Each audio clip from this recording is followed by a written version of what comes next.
Hello, so welcome to another reading vlog. I have decided from now on I'm going to try and be strict on keeping my vlogs to 1 week, and if I don't finish the books then you'll just have to come back to the next vlog to see my final thoughts, because otherwise it just gets too messy. Which actually for this week means that's probably going to happen because I have a couple of really long books. I do though, actually, first I am going to read something shorter that we should definitely be able to finish, or I'm going to just have to give up on all my reading plans, so that's not going to happen. The first thing I want to read is In Arcanum Unbounded by Brandon Sanderson, so I'm continuing my Cosmere Re-read, and the next thing I need to read is Edgedancer. So this is like a shorter novella. I say shorter, I don't actually know how short it really is. Maybe not really that short, but for Brandon Sanderson, it's short. So this is kind of like a novella from the Stormlight Archives, following this young girl named Lift, and I've kind of forgotten the details, which is why we're doing the whole reread. So in some ways it's good that I've forgotten the details, or it's good that I'm rereading it so that I will be reminded of what happened in it. Although, to be honest, I think the reason I have forgotten it as much as I have is because I don't really like Lift. She's kind of one of these characters where Brandon Sanderson does a lot of like humor and action, maybe more like Mistborn Era 2, which I didn't really like. So if you like that, maybe you'll like Lift, but I personally don't that much. And I find like the whole tone of her parts like quite jarring with the rest of the Stormlight Archives. However, I'm going to read it because it's important to the story. And then, once I finish that, I can finally get to Oathbringer. So I've been doing my Cosmere Re-read in publication order. So this will be after Edgedancer. I've read this before, but we're reading this mainly in preparation for reading Rhythm of War, which I have owned for a while. You can actually see my Stormlight Archive books are here, and there's a gap where I took this one out. So this is the next one I'm going to be reading. I will actually be reading it as an ebook, just because even though I love these editions, they're so beautiful. And I will be keeping track of this for where I am so that I can look at the pictures when I get to the pictures, because it does have art all the way through these books. Not too much, but a little bit. I am a little bit worried about my reread of Oathbringer because I know this one focuses on the backstory of Dalinar, which I really didn't enjoy. And I think a lot of people would agree that this is maybe one of the weaker books in the Stormlight Archives. But I am also sure that there will be plenty in here that I've forgotten and plenty in here that I will really love. And I just am super excited to be set up to then go into The Lost Metal and Rhythm of War, which I haven't read either of those yet. So this is kind of my last Cosmere Re-read book, really, because everything else after that will be new Cosmere reads for me. So as well as those two Cosmere things, I will of course also be reading an audiobook. And the audiobook I decided, since I was reading a big long epic fantasy, I would also pick up a big long audiobook, and I'm going to be reading The First Binding by Virdi. So this is the book. I'm doing a whole separate project where I try the first chapter of every series I'm interested in, and this is the one that I prioritize the highest as far as ones I'm interested in reading an audiobook. And it's kind of a little bit like Name of the Winds. Our main character is a storyteller. It seems like he's really trading on his reputation, and also some magical hints to things like that maybe he can like focus down his willpower to make things become real. And he also has like this broken lute that seems to somehow be connected to some kind of magical thing. I don't know, I only read the first chapter, but I was definitely intrigued by it, so I'll be listening to that. As I said, 40 hours, that's a lot, so I won't be finishing it this week, but we'll see how far we can get through it. And that will also be, of course, the case for Oathbringer. I think I never finished my thought before. I will be reading this on ebook because this is just too hard to hold up, but also if I get it on my Kobo, I can take notes as I go, which I think will be really helpful. So that is my reading plans for the week. Other than that, really, we're in our new house now, just kind of trying to enjoy it. We might do a trip to go and get some of our last boxes from a halfway point, which hopefully will mean I can fill up some gaps that I have on my bookshelves. There's a few series where I know I took one book from a series and used it to like fill another box of stuff just so that it wouldn't be wobbling around, and I kind of forgot that I did that until I unpacked all these books, and then I was like, wow, there are some weird gaps on here. I am also hoping to get this a little bit more organized over the next week, but I'm filming a separate video about bookshelf organization things. So anyway, welcome to the vlog. Let's see what happens. Hello, so reading update time. I have gotten about halfway through Edgedancer, and to be honest, I am pleasantly surprised. Lift is not nearly as annoying as I found her in Words of Radiance when we just got a little snippet of her. I feel like Edgedancer gives her a little bit more depth that I maybe didn't appreciate the first time I read it, or maybe I've just forgotten, but I like it a little bit better than I thought I was going to.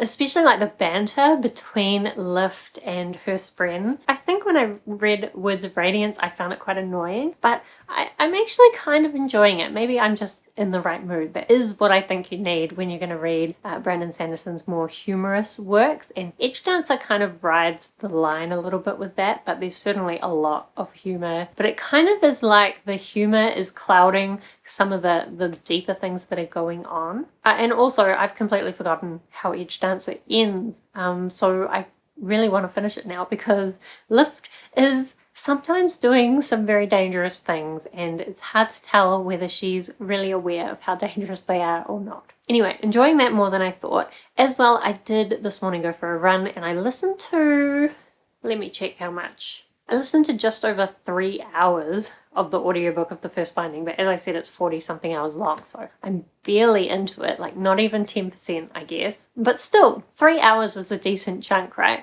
But all we really got up to is he has agreed to now tell his story. So he told a story to this bar, and it was all very theatrical and magical, and I kind of liked it. There were a few bits where I did get a little bit bored, but mostly I enjoyed the story, and I knew that the story was going to be important to his story. Even though we don't know his story yet, I know it's going to be important, and we started to see where that might go. So now he's agreed to tell his story, and I guess a lot more of the book will be just him telling his story. But I don't know. I really love the way it's like really slowly building what's going on, and there'll be like certain lines that are just like a seed of something and just make you feel so intrigued for what's going on. But then as well, it's so like lyrical and descriptive and luscious, and it's just really nicely written, but slow, definitely slow. And I can definitely see all those comparisons to The Name of the Wind. The only downside of those comparisons is maybe the way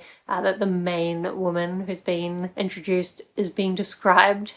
It's borderline over the top in a way that makes her seem not real, but I don't think it's bad. It's just when when men start putting women on a pedestal and treating them like goddesses, you're just one step away from treating women as objects, and then that's all downhill from there. But I think it's riding the right side of the line so far, and I'm definitely looking forward to his story. I will say as well, the audiobook narrator is really great. The only bit which was not great is there's a bit where this woman is supposed to have been singing, and actually a man sings as well, and the singing, he was just talking it, and I really don't know what he could have done to make it better, because other than that, his narration is amazing, and there's no way that he could have sung good like it's supposed to be. So reading it just as talking is probably the best way to do it, but it did take me out of the narration a little bit. Anyway, I am sitting in front of the last of my boxes here, so pretty much most things I have unboxed now, except for the boxes that we're going to go and get on Friday, but those are mostly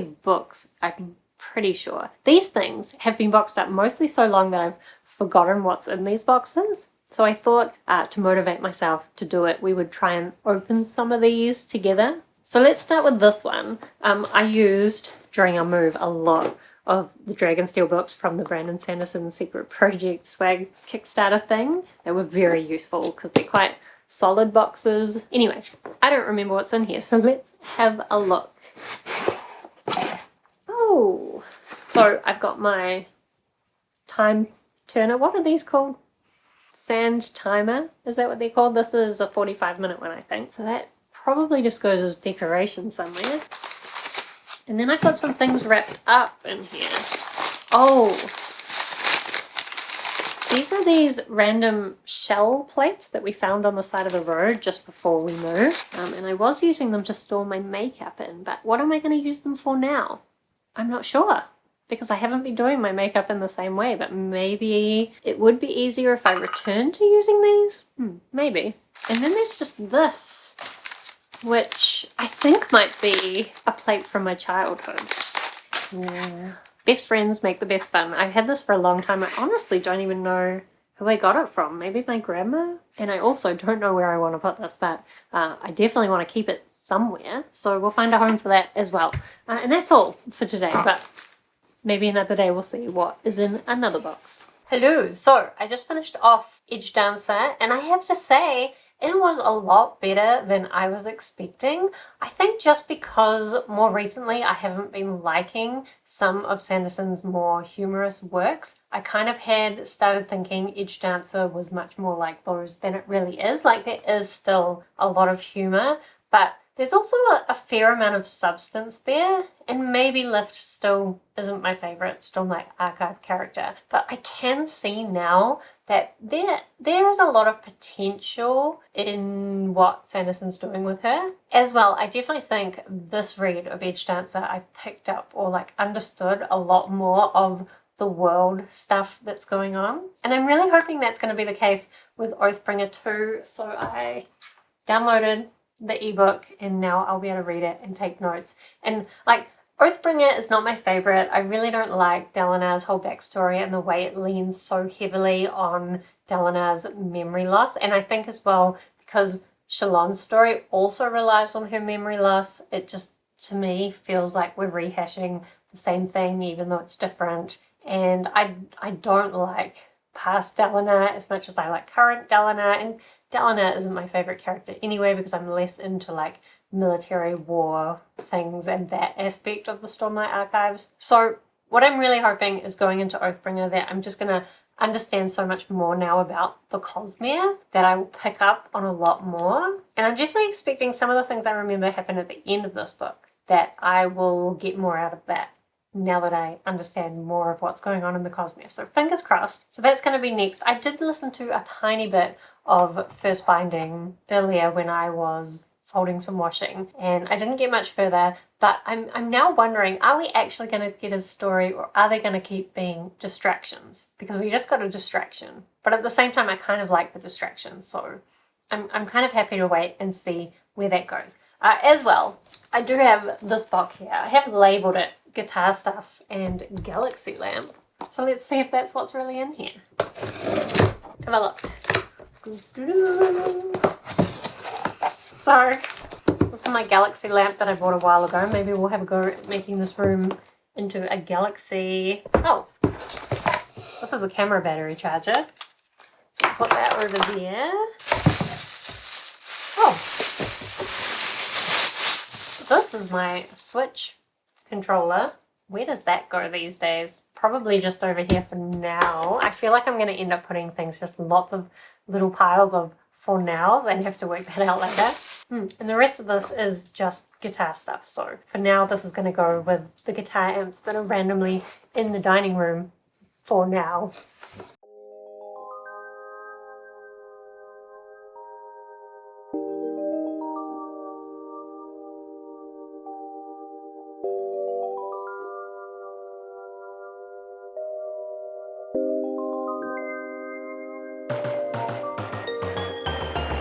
Chasing one another, getting lost in another summer. Never wanted it to end. Now I'm losing all my friends. I'm reminded of the pain when I'm on the interstate, me and the moon.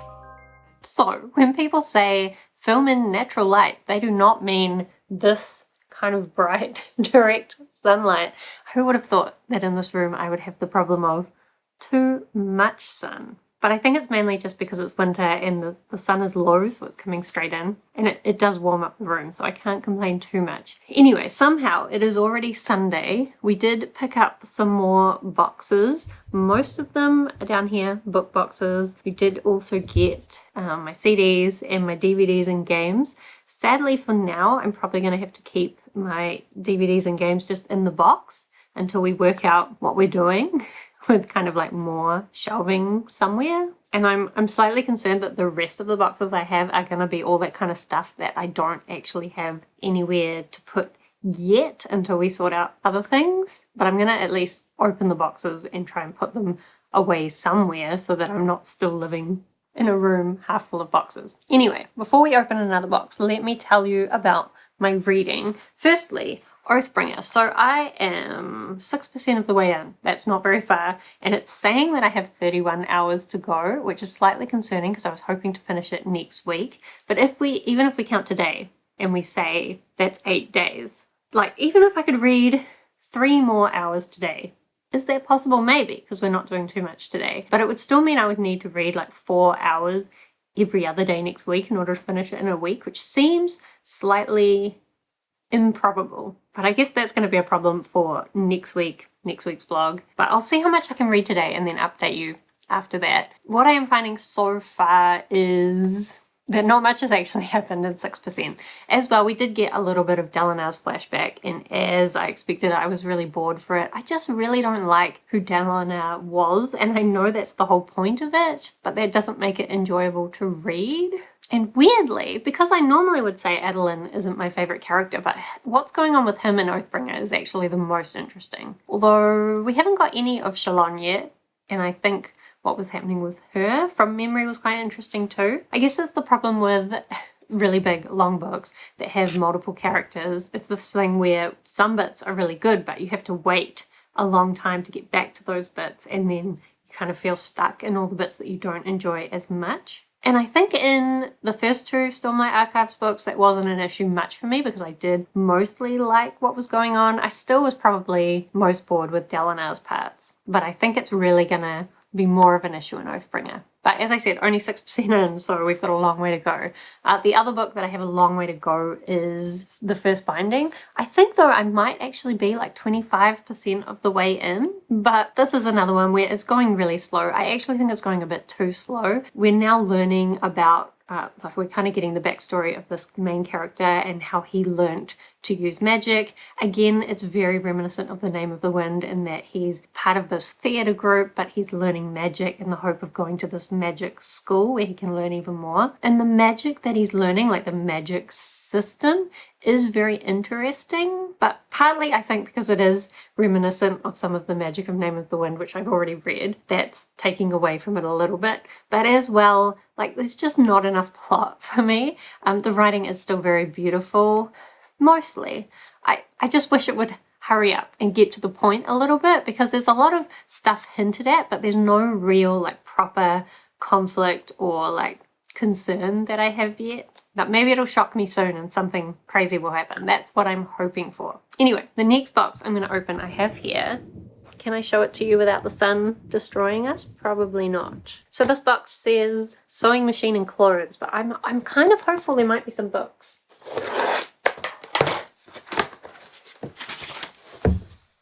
Clothes, clothes, clothes, clothes.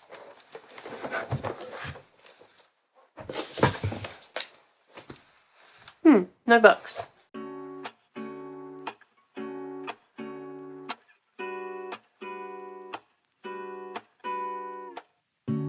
Lazy Sunday mornings, hiding under covers. I don't mind staying in with you. Play your favorite movie, laying right beside me. Hello. So even though I said I would wrap this up at the end of the week, it's somehow already Tuesday. But anyway, I always lose the pencil of my Kobo because it kind of magnets to the side, but the magnet isn't that strong, and it's like when I'm flailing around, it's really easy to knock it off. But anyway, I am now 14% of the way through Oathbringer. I will say it's now saying I've got 29 hours to go, which the maths is not mathsing in terms of finishing it off by the end of the week. But also, like, I've read more hours. I feel like at the beginning of a Kobo book, Kobo is always very optimistic in my ability to get through things, and then I'll read for like an hour and the time won't even go down because it's like, you're quite slow. I don't know if it's just me because I am a fairly, like, not a slow reader, but I'm not a fast reader either. I like to think average. But anyway, Kobo's still saying 29 hours, even though I think I've read like another 10% even. So who knows how I'm going to get this done. But regardless, how am I feeling about the actual book?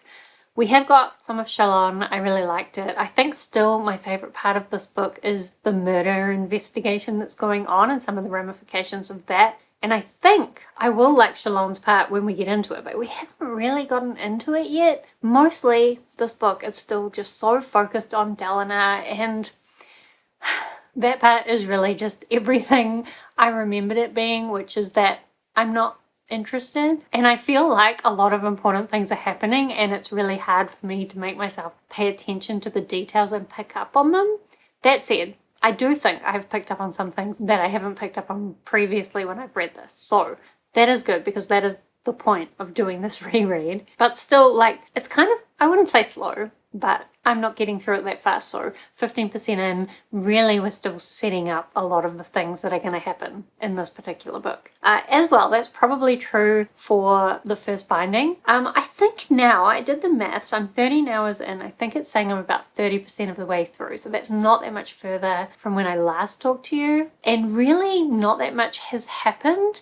What I will say, when I compare this, I cannot help but compare this to Name of the Wind. We just kind of had this big traumatic thing happen, or he told us the story of this big traumatic thing that happened in his childhood, and in a lot of ways it's very similar to the big traumatic thing that happens at the beginning of Name of the Wind to the main character in that story. And I remember so well in Name of the Wind how Patrick Rothfuss goes into the main character's grief of what's happened and how well he expressed that. And I feel like in the first binding, I'm missing the emotions of what's happening. And as well, not only is the story being told very slowly, which isn't necessarily a bad thing because the writing is still very enjoyable to read, but the plot feels very choppy because we're getting kind of a plot in this timeline where he's telling the story. We're also getting him telling stories which you know are going to be important to his story about his past, and all of those individual stories, so those different stories that you're getting,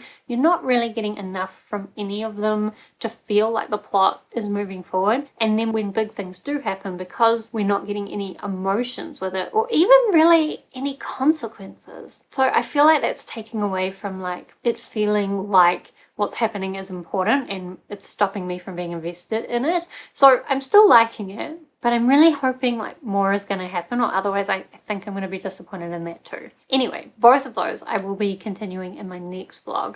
But before we wrap this one up, I guess if you only care about the books, you can head off. But before I wrap this vlog up, I wanted to open up one more box. So I have a box here, just off camera of course. I have a box here which has been labeled as my stationery box. So let's see what stationery I've got, because that seems like a practical box to be opening.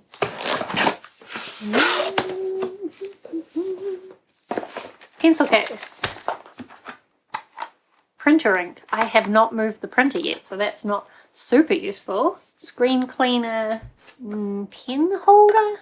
Do I like this one better than the one that I moved my pens in? I think I do. Although I might still try and buy something that I like better. I've got this little calendar. Honestly, this calendar is mathematically really interesting. I really like the way that they have used, like how they've placed the numbers on the cubes in order to get all the combinations they need. So basically both of the cubes have 0, 1 and 2, and then the other numbers are only on one of the cubes, and 6 and 9 is done by reversing it. It's amazing because they've ended up with just enough, like just exactly what they need to do every date number. Maybe that's not impressive to the normal person, but I thought it was cool when I really thought through it. I've got this pencil case my brother gave me that kind of turns into a big long zip, and he's kind of cool. And what are all these pens?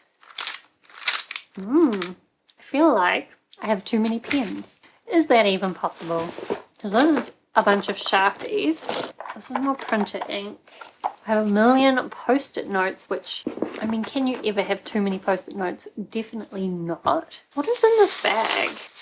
Oh, a hole punch, a stapler, and a bunch of washi tape, as well as these containers that I can use for putting things in drawers. I was really hoping not to have to fill up my drawer with stationery, but now that I'm seeing what I've moved, that's probably not possible. I have another pencil case. Maybe I could put these somewhere else. Oh, what's this pencil case? More Sheepies. Okay, maybe I have a problem. More post-its of a different size. This is a random external drive. I do not even know what's on it. A bunch of stickers, including these ones that came with the Sanderson Kickstarter boxes. My drawing tablet. I wonder where the actual pen for this is. This, I think, is just nibs for it. Is nib the right word? Oh no, this is headphone things. Where does that belong in this new house? No idea. Then I have a bunch of printer paper. I don't know where that belongs because I don't know where the printer belongs yet. Some spare phone cases. These random product management cards and then these tarot cards. Do they go together? Not really. Oh! And my ruler. I was looking for this the other day. Okay, so I'm now surrounded by stationery. Do I know where it's all going to go? Not really. But I'm sure we will find a place for it somewhere because we do still have plenty of space.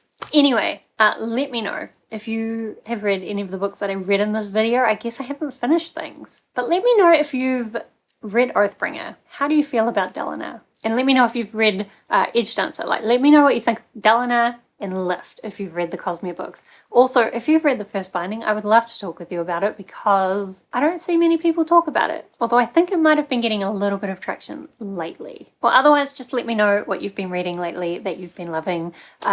Do subscribe if you'd like to see more of my bookish videos. Otherwise, thank you so much for watching. I hope that you are doing well, and I will see you next time.